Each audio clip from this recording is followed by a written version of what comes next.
For years I held on to this sadness and anger towards the ones who had given me life. I couldn't comprehend why I had to be born when everything around me was either broken with no hope or lethal with ill intent. Why would my father beat up my mama? Why would he want to sacrifice me to the devil at birth? Why couldn't he stop the drugs for us? Was our love not enough?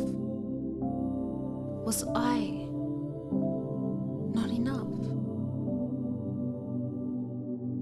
The older I got, the more questions were answered, and combined with experience, I started to understand the reasons to why. You see, my father was raised in a home that didn't allow happiness unless the head of the family was happy. Men were dominant and abuse towards one's wife and children was normal. The streets were an escape, and what mama had to offer was simply abnormal. My father would smoke heroin and started getting into crime at a young age. By the time he had met mama, he was barely holding on to the thread with her offerings, and due to the combination of abuse at home and drugs, my father developed a few mental health disorders. This included schizophrenia, bipolar, and PTSD. He didn't acknowledge or seek help with his issues, and as a result, he took his learned behaviors out on my mama, and eventually, he took it out on me. When I was in the crib, he punched me in the face for crying. He would beat up my mama for having an opinion, and would even chase her around the house and down the street with a machete whilst pregnant with my youngest brother. Mama came to see the destruction both sides of the family was creating, and after I had gone to a cottage den for sexually abused children and her continuous beatings, she knew to run was to protect. You see, running away was always the last option for mama, and one she had first made with her originalness at 15. Mental health was a common ground for both sides of the family. On mama's side, her parents were facing their own traumas, resulting in the neglect of their only daughter. Her father sexually abused her from the age of 10, along with her brother's father. She would confront her mama only to have it swept under the carpet, put to blame, or further abused. And at the same time, Europeans had come to Australia to help build the economy, and through this process, she had become a victim to racism.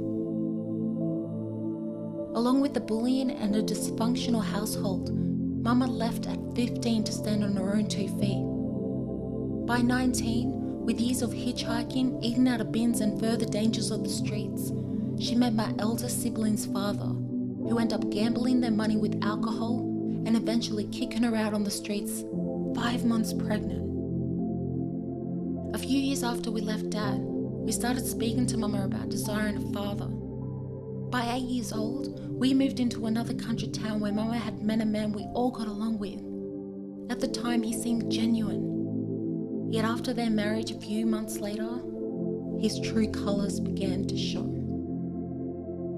He made my brothers and I pack our bags and say goodbye to our mama as she was forced to watch without speaking. I remember sitting in the cold, holding my 5 and 7-year-old brothers by my side, fearing each car passed by was dogs, there to take us away. I remember the cries of my mama being forced to a seat, and the cries of my brothers that we would never see each other again. And I also remember the day that mama came to school with the police. I remember saying goodbye to my only friend who understood me due to the abuse in her home, only to never see her again. I remember the white van that stood in front of the school ready to transfer my family and I into hiding, and I remember the sadness in my mama's eyes telling us that we had to leave our daddy behind. I remember those events that stole part of my childhood, events that repeated as a result of childhood stolen in the adults around me before my time. Childhoods filled with abuse and trauma, resulting in learnt behaviour.